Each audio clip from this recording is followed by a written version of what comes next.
గౌరవ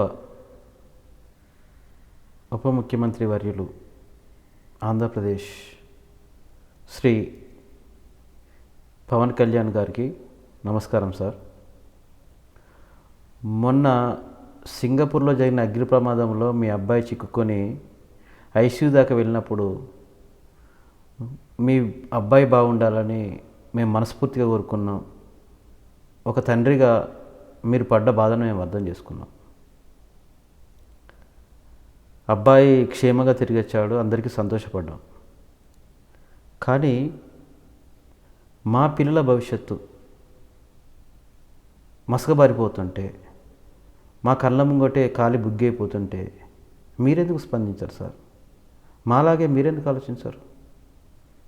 మా పిల్లలకి ఏమవుతుందని అనుకుంటున్నారా? ఒక్కసారి ఆంధ్రప్రదేశ్లో గవర్నమెంట్ స్కూళ్ళల్లో చదివిన పిల్లలు ఎంతమందికి ఎన్ఐటీలో కానీ ఐఐటీలో కానీ సీట్లు వచ్చినాయి? ఎంతమంది పిల్లలు డాక్టర్ సీట్లు వచ్చినాయి? అసలు గవర్నమెంట్ స్కూల్లో చదివిన పిల్లలు ఏమవుతున్నారు? ఒక 10 సంవత్సరాల నుంచి డాటా తీయండి సార్, అప్పుడు మీకు అర్థమవుతుంది మా బాధ ఏంటిది. ప్రభుత్వ పాఠశాలలు ఎట్లా తయారైపోయినాయి అంటే, చదవడం రాయడం వచ్చిన కూలీలను చిన్న చిన్న ఉద్యోగస్తులను తయారు చేసే కార్ఖానలు లెక్క అయిపోయినాయి సార్. ఇది ఎవరు కాదన్నా అవునన్నా కొట్టిపారేయలేని విషయం. కాబట్టి గవర్నమెంట్ స్కూల్స్ లోపల మళ్ళీ నమ్మకం కలగాలంటే, గవర్నమెంట్ స్కూల్స్ ప్రైవేట్ స్కూల్స్తో పోటీ పడాలంటే బడ్జెట్ లోపల 15% నిధులు కేటాయించే బాధ్యత మీరు తీసుకోవాలి. మీరు ఎందుకంటే మీరు రెబల్ స్టార్ లెక్క, మీరు పెద్ద పెద్దల ఫోటోలు పెట్టుకుంటారు. లైక్ చెగేవరా కావచ్చు, అంబేద్కర్ కావచ్చు, పూలే కావచ్చు. మా బాధలన్నీ తెలిసిన వ్యక్తి అని మీకు చెప్తున్నాను. గవర్నమెంట్ స్కూల్స్ లోపల అటెండర్ నుంచి మొదలు పెట్టుకునే అంటే కలెక్టర్ వరకు, వార్డ్ మెంబర్ నుంచి మొదలు పెట్టుకునే అంటే సీఎం పిఎం వరకు వాళ్ళ పిల్లలు గవర్నమెంట్ స్కూల్లో చదవాలి. పవన్ కళ్యాణ్ కొడుకు ఒక గవర్నమెంట్ స్కూల్ చదువుతారంటే నేనైతే కళ్ళు మూసుకొని చదివిస్తాను. ఆడ వాష్రూమ్స్ ఉన్నాయా, ఫ్యాకల్టీ ఉన్నారా, మంచిగా చెప్తున్నారా లేదా, ఇవన్నీ సెకండరీ. ఎందుకంటే నమ్మకం ఫస్ట్. అరే పవన్ ఉప ముఖ్యమంత్రి కొడుకు చదువుతుందంటే కంపల్సరీ ఆడ మంచి విద్య దొరుకుతుంది అన్న నమ్మకం కల్పించాలి. మీరే ప్రైవేట్ స్కూల్స్ చదువుకుంటారు. ఇప్పుడు మీ విద్యాశాఖ మంత్రి నారా లోకేష్ గారి అబ్బాయి ఏడు చదువుతున్నాడు సార్. నారా లోకేష్ గారి అబ్బాయి ఇక్కడ హైదరాబాద్లో ఉన్నప్పుడు హెచ్పి స్కూల్, హైదరాబాద్ పబ్లిక్ స్కూల్లో చదివాడు. ఇప్పుడు అక్కడ గవర్నమెంట్ స్కూల్లో చదువుతుందని నేను 1% కూడా అనుకోవట్లేదు. నా విద్యాశాఖ మంత్రి గారి కొడుకేమో గవర్నమెంట్ స్కూల్స్ చదవడు. ముఖ్యమంత్రి గారు, విద్యాశాఖ మంత్రి గారు పోయి గవర్నమెంట్ స్కూల్స్ లోపల ఏది చెకింగ్ కోసం వెళ్తారు.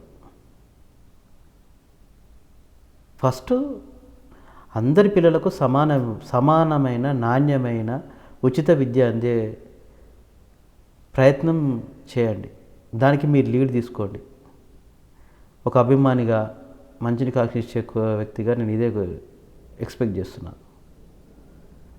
గరీబ్ నా కొడుకులారా మీరు ఎక్కడ పోతేంది, మా ఉన్నోళ్ళ పిల్లలతో చదివేంత సీన్ మీకు లేదురా, మా వాళ్ళు కార్పొరేట్ స్కూల్లో చదువుతారు, మీరు అదే గవర్నమెంట్ స్కూల్లో చదువుర్రి, చదువు సంతకం పెట్టి నేర్చుకోర్రి, వచ్చి మాకు సెక్యూరిటీ గార్డ్ లెక్క చేయర్రి, లేకపోతే మాకు స్విగ్గీ డెలివరీ బాయ్స్ లెక్క మారి మాకు ఆర్డర్లు తీసుకొచ్చి ఇయ్యరి అంటే ఆటో డ్రైవర్లు అడ్డకూలు లెక్క మారరి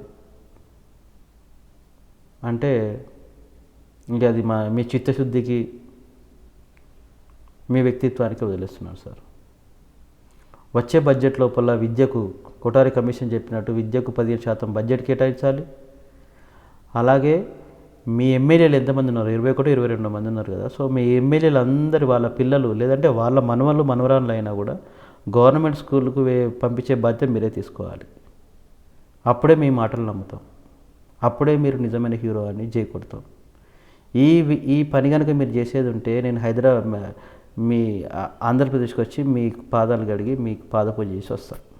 నేను తిరుపతి కంటే ఎక్కువగా మీ దగ్గరికి వచ్చి తిరుపతికి పోతే ఎంత పవిత్రంగా ఎంత ఫీల్ అవుతారో మీరు కనుక నేను ఇప్పుడు చెప్పిన పనులు చేసేటే మీ పాదపూజ చేసి నేను అంతే సమానంగా నేను తరిస్తా. లేదంటే మేమందరం, మీ అభిమానులందరం, ఈ తెలంగాణ ఆంధ్రప్రదేశ్ ప్రజలందరం మీ సినిమా చూసులు బంద్ పెడతాం. మీరు నెక్స్ట్ డేట్ ఎట్లా గెలుస్తారో చూస్తాం. Okay sir, thank you.